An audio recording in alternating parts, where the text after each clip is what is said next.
প্রাণের ঠাকুর শ্রীদেহ নিয়েও লোকের ভাবনার অন্ত নেই। কেহ ভাবেন এটা সাধারণ রক্তমাংসের দেহ, কেহ ভাবেন এটা অন্য কিছু অসাধারণ, কেহ ভাবে না এটা মৃন্ময়, কেহ ভাবে শ্রীদেহ চিন্ময়। আসলে এটা কি তা তিনি স্বয়ং লীলা দৃষ্টান্ত মাঝে না দেখলে লোকে তা জানবে কি করে?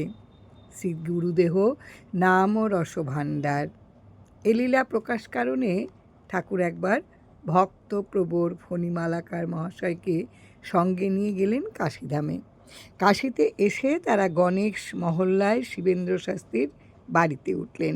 2-3 দিন কাশীতে বিভিন্ন দর্শনীয় স্থান দর্শনের পর আজ বিকেলে ঠাকুর ফণিবাবুকে নিয়ে গেলেন গঙ্গার তীরে হরিশ্চন্দ্র ঘাটে।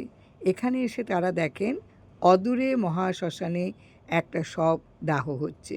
ঠাকুর নিষ্পলক নেত্রে বহুক্ষণ সেদিকে তাকিয়ে থেকে আপন মনে বলতে থাকলেন, এই দেহ প্রাক্তন কর্মফল দ্বারা জড়িত, অতএব প্রাক্তনের ঋণ সকল এই দেহ দিয়া সম্পাদন করিতে হইবে। প্রাক্তনের ভাগ্যের দণ্ড ক্ষয়ের মধ্যে মনের বেগ, বুদ্ধির বেগ ও দেহের বেগ ধৈর্য সহকারে অকাতরে সহ্য করতে হয়।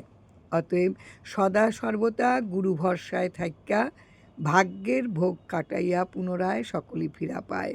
গুরু বলতে নামই গুরু, গুরু দেহ নামের দেহ। সুতরাং নাম এবং গুরুদেহ একই বস্তু যাই না, নাম নিয়া পইরা থাকতে হয়। কালের মহাচক্র আবর্তিত হইতেছে।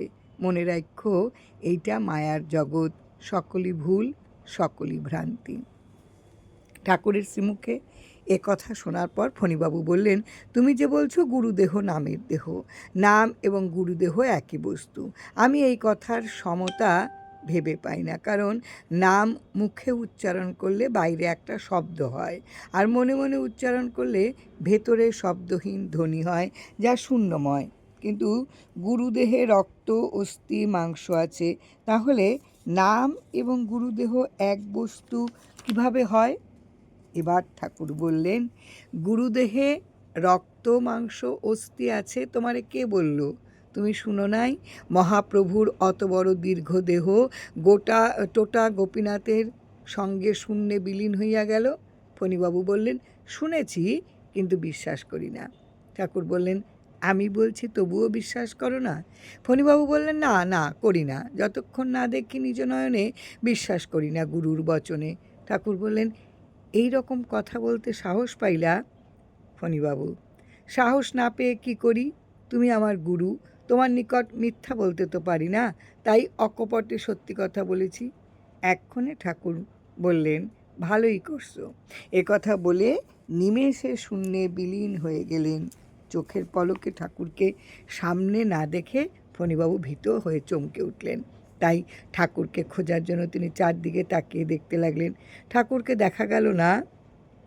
তিনি শুধু ঠাকুর ঠাকুর বলে উচ্চস্বরে চিৎকার করতে লাগলেন, কিন্তু কোনো সাড়া পেলেন না।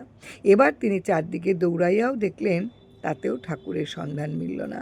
অবশেষে তিনি মাটিতে পড়ে গড়াগড়ি দিতে দিতে কেঁদে কেঁদে ঠাকুরকে ফিরে আসার জন্য অনুনয় করতে করতে যেন হুঁশ হারিয়ে ফেললেন। এ অবস্থায় হঠাৎ মনে হলো কে যেন মাথায় হাত বুলাচ্ছেন। অমনি ফণিবাবু উনি প্রাণের বান্ধব ঠাকুরকে ফিরে পেয়ে জড়িয়ে ধরে অঝরে কাঁদতে শুরু করলেন। ঠাকুর বললেন, গুরুবাক্যে প্রহ্লাদের মতন অন্ধবিশ্বাস চাই। এতে সংশয় থাকলে ইহকাল পরকাল দুই হারায়। এখন বাসায় চলো, রাত হইয়া গেছে। আজ এ লীলা ছলে ঠাকুরের চাক্ষুষ দেখিয়া ঠাকুর দেখিয়া দিলেন গুরুদেহ নামের দেহ। নাম এবং গুরুদেহ এক ও অভিন্ন বস্তু। জয় রাম, জয় রাম। গুরু কৃপাহি কেবলম।